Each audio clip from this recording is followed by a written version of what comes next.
आपकी नजर में नुपुर शर्मा ने लूज टॉक की है। नुपुर शर्मा ने तो नहीं, पर आपने जरूर लूज टॉक की है। अगर आपके पास हिजाब का मुकदमा आया होता तो आप इसी तरह अनपढ़ता वाला फैसला ही करते। आपने नुपुर शर्मा पर टिप्पणी करके न्याय प्रक्रिया में दखल देने की कोशिश की है। आप लोग देश की न्यायपालिका पर कुंडली मारकर बैठे हैं, खुद ब खुद जजों की नियुक्ति करते हैं। अगर आपकी नजर में नुपुर शर्मा ने सत्ता के घमंड में इस्लाम की हदीस कोट की है तो आपने भी सत्ता के घमंड में न्याय प्रक्रिया में दखल दिया है। नमस्कार, स्वागत है आपका इंडिया गेट टीवी पर। मैं हूं अजय सेतिया। मित्रों, आजकल सुप्रीम कोर्ट के दो जजों की बहुत चर्चा हो रही है, जस्टिस सूर्यकांत और जस्टिस पारदीवाला। इन दोनों जजों ने यह कहकर इतिहास रच दिया है कि किसी के उकसावे में आकर सर तन से जुदा करने का हक मिल जाता है। एक तरह से उन्होंने सारी दुनिया के मुस्लिम आतंकवाद को नकार कर उसका ठीकरा नुपुर शर्मा के साथ छोड़ दिया है। उनकी यह टिप्पणी एक तरह से आतंकवाद का समर्थन है कि उदयपुर में कन्हैया का सर तन से जुदा इसलिए किया गया क्योंकि नुपुर शर्मा ने पैगंबर मोहम्मद की आशा से शादी की बात टीवी चैनल पर कह दी थी। फिर तो शायद जस्टिस सूर्यकांत पिछले दिनों देश भर में की मस्जिदों में लगाए गए सर तन से जुदा करने के नारों को भी उचित मानते होंगे। जस्टिस सूर्यकांत ने बिना मुद्दे की गहराई पर गए कहा कि नुपुर शर्मा ने टीवी पर लूज टॉक की है, या ये कहें कि बड़बोलापन किया है, जिससे देश में माहौल खराब हुआ, दुनिया भर में भारत की बदनामी हुई। इसलिए नुपुर शर्मा को देश भर में माफी मांगनी चाहिए, ये दोनों जजों ने कहा है, जस्टिस पारदीवाला और जस्टिस सूर्यकांत। इस टिप्पणी के बाद समझ नहीं आ रहा कि इन दोनों जजों महाराज को जस्टिस कहा भी जाए या ना कहा जाए। यह राहुल गांधी जैसा बयान है जो उनके बौद्धिक स्तर का खुलासा कर रहा है। जिस व्यक्ति को इस्लाम के बारे में कुछ पता ही नहीं, वह देश को इस्लाम पर लेक्चर दे रहा है। अगर खुद को कुछ पता नहीं हो तो बिना पता किए कुछ बोलना नहीं चाहिए। दुनिया भर के इस्लामिक स्कॉलर तो यह कह रहे हैं कि नुपुर शर्मा ने वही कहा है जो कुरान की हदीस में लिखा है, जिसे खुद आशा ने लिखा था। आशा ने खुद 3 हदीसें लिखी थी जिनमें उनने वही बात लिखी है जो नुपुर शर्मा ने कही है। अगर आपको कुछ पता नहीं है तो किसी मुस्लिम स्कॉलर को बुलाकर पूछवा लेते।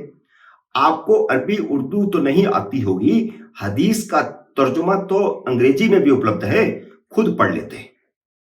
जजों, खासकर सुप्रीम कोर्ट के जजों से भारत की जनता यह उम्मीद तो नहीं करती कि वे पॉलिटिशियन की तरह लूज टॉक करें।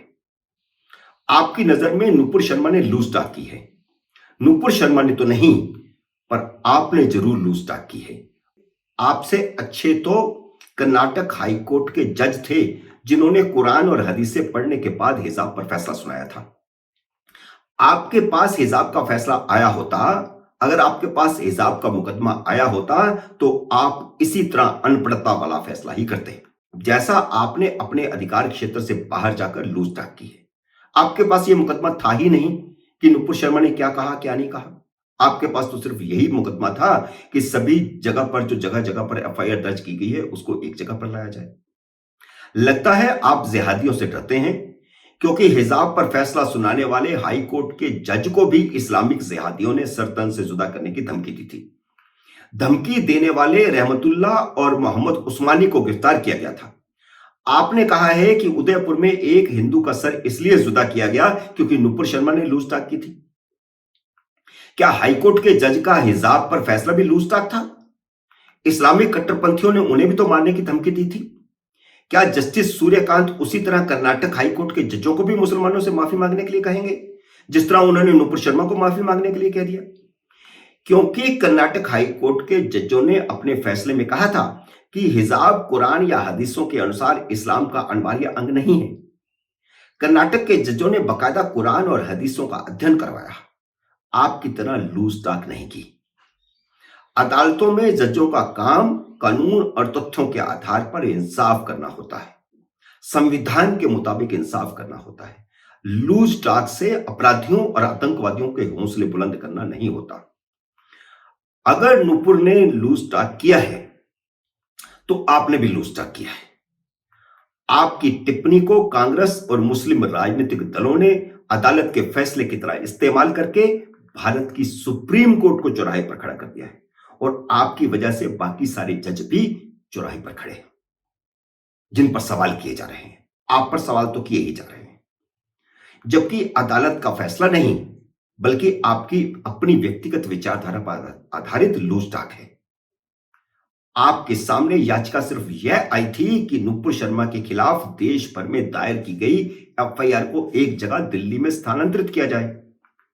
आपके सामने याचिका यह नहीं थी कि नुपुर शर्मा ने जो भी कहा था हदीसों के मुताबिक ही कहा था, इसलिए सारी एफआईआर को रद्द किया जाए। आपसे यह मांग नहीं की गई थी। यह सारी एफआईआर गैर भाजपा शासित राज्यों में विद्वेष के आधार पर दर्ज की गई है। राज्य सरकारें विद्वेष के आधार पर एफआईआर दर्ज करती हैं, करती रहती हैं। इसका पुराना इतिहास है।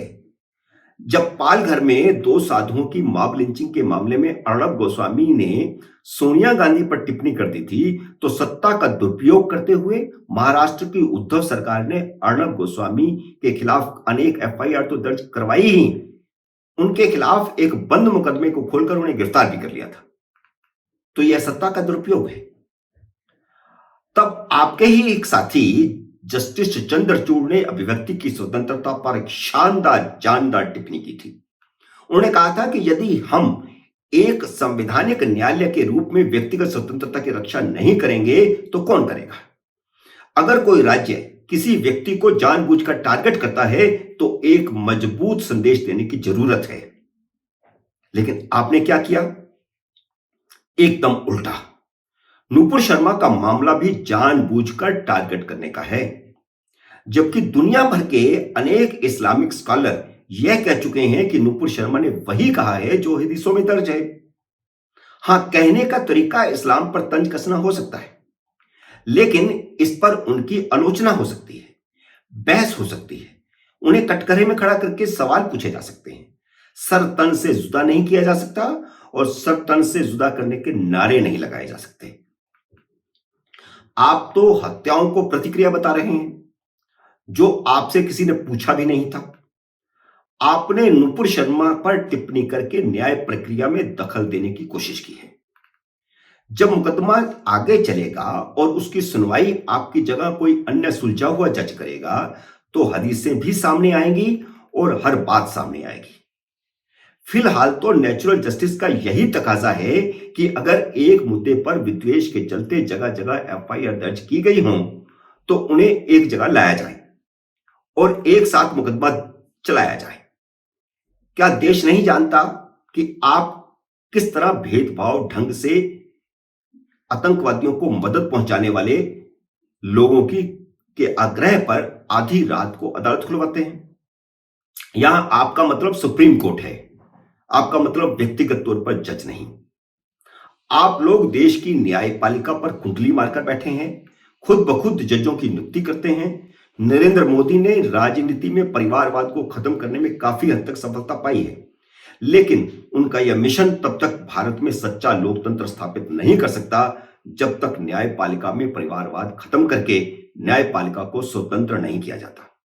अगर आपकी नजर में नुपुर शर्मा ने सत्ता के घमंड में इस्लाम की हदीस कोट की है, तो आपने भी सत्ता के घमंड में न्याय प्रक्रिया में दखल दिया है।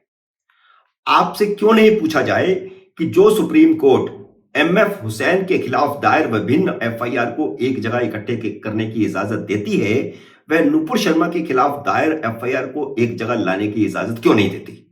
क्या इसलिए कि एमएफ हुसैन मुस्लिम थे और नुपुर शर्मा हिंदू है? नुपुर शर्मा की यह याचिका कोई अनोखी नहीं थी। मैंने एमएफ हुसैन का उदाहरण तो दिया ही है।